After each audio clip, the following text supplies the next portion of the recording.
అందరికీ నమస్కారం. నేను పాటిబండ్ల ప్రభాకర్, పరిటాల రవి గారి వీరాభిమానిగా ఇవాళ పరిటాల రవి గారి సతీమణి శ్రీమతి పరిటాల సునీత గారి పుట్టినరోజు సందర్భంగా ఇక్కడ అనంతపురం టౌన్లోని గవర్నమెంట్ హాస్పిటల్ దగ్గర అన్నదాన కార్యక్రమం చేపట్టడం జరిగింది. ఇదే కాకుండా దీని తర్వాత మళ్ళీ ఆత్మకూరు మండలం సనప గ్రామంలో చీరల పంపిణీ కానీ పుట్టినరోజు సందర్భంలోనే కాకుండా ఏ రోజు ఎప్పుడైనా అవకాశం వచ్చినా పరిటాల సునీత గారికి ఇలాంటివి ఎన్నో కార్యక్రమాలను చేయాలని మేము ఎప్పుడూ పూనుకొని ఉంటాం. అలాగే పరిటాల సునీత గారి తమ్ముడైనటువంటి పరిటాల బాలాజీ గారి ఆధ్వర్యంలో చాలా సాంఘిక కార్యక్రమాలు చేస్తూనే ఉంటాము.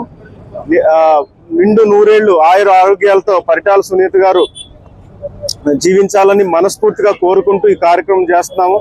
ఈ పేదవాళ్ళందరూ ఈ భోజన కార్యక్రమానికి వచ్చి ఆవిడ్ని మనస్ఫూర్తిగా ఆశీర్వదించాలని కోరుకుంటూ ఇక్కడ 200 నుంచి 300 మందికి భోజన కార్యక్రమం జరిగింది. తర్వాత అక్కడ 500 మందికి చీరల పంపిణీ కార్యక్రమం ప్లాన్ చేసుకున్నాము. మేమే కాకుండా పరిటాల వీరాభిమానులు అన్ని మండలాల్లో అన్ని ఊర్లలో మాలాగే చేయడం జరుగుతుంది. యాక్చువల్గా ఇవాళ చాలా ఆనందకర విషయం ఏంటంటే ప్రతి సంవత్సరం మే 28న పరిటాల సునీత గారు మహానాడు కార్యక్రమానికి ఎక్కడికో వెళ్ళడం జరుగుతుంది.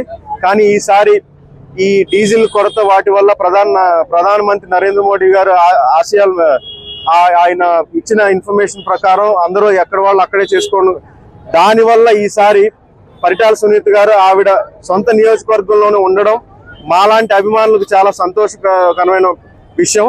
అది మేము ఇలా సద్వినియోగం చేసుకుంటూ ఇలాంటి కార్యక్రమాలు ఇంకా చేయాలని కోరుకుంటూ ఆవిడికి మంచి ఆరోగ్యం కలిగించాలని భగవంతుని ప్రార్థిస్తాం. ప్రతి సంవత్సరం ఇలాగే చేస్తాం. ఇలాగే అంటే ఇక్కడే భోజన కార్యక్రమాలు కాకపోవచ్చు, బట్ ఏదో ఒకటి సోషల్ సర్వీస్ మాత్రం పరిటాల సునీత గారి పేరు మీద మీరు మొన్న చూసుకుంటే రెండు రోజుల క్రితం వీరబ్రహ్మేంద్ర స్వామి మఠం అన్నదాన సత్రం నిర్మాణానికి ₹1,50,000 విరాళం ఇవ్వడం జరిగింది. అది కూడా పరిటాల సునీత గారి పుట్టినరోజు సందర్భంగానే ఇవ్వడం జరిగింది.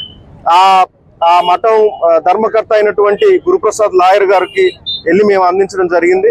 ఇలాంటివి ఏదో ఒక కార్యక్రమం, ఇవాళ భోజన కార్యక్రమం కావచ్చు, లేకపోతే తర్వాత చీరల కార్యక్రమం కావచ్చు, ఏదో ఒకటి సోషల్ సర్వీస్ చేసి పరిటాల సునీత గారి పేరుని ఆవిడ మంచితనాన్ని 10 మందికి చెప్పి ఇది కంటిన్యూ చేయాలని కోరుకుంటూ సెలవు తీసుకుంటున్నాను. నందమూరి తారక రామారావు గారు వల్లే తెలుగుదేశం పార్టీ అనేది, అలాగే పేద బడుగు బలహీన వర్గాలకి రాజకీయంలో చోటు కావాలని వచ్చింది. అందులో భాగంగా ఈ ప్రాంతంలో నందమూరి తారక రామారావు గారు ఎంచుకున్న సింహం పరిటాల రవి గారు. సేమ్ పెద్ద ఆయన కానీ పరిటాల రవి గారు కానీ సేమ్ ఎజెండాతో పనిచేశారు.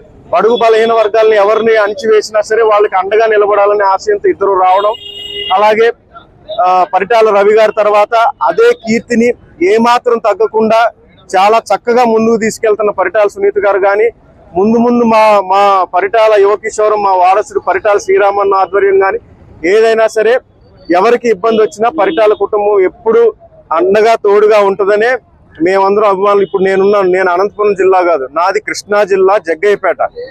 అక్కడ నుంచి నేను పరిటాల రవి గారి అభిమానంతో ఇంటికి రావడం జరిగింది. నేను ఒక్క విషయం చెప్పాలనుకుంటున్నాను, నేను ఇంటికి రావడానికి కారణం పరిటాల రవి గారు అయి ఉండొచ్చు, కానీ నేను వచ్చిన తర్వాత ఆ ఇంటిని వదలకుండా ఇక్కడే ఉండడానికి మాత్రం కారణం పరిటాల సునీత గారు.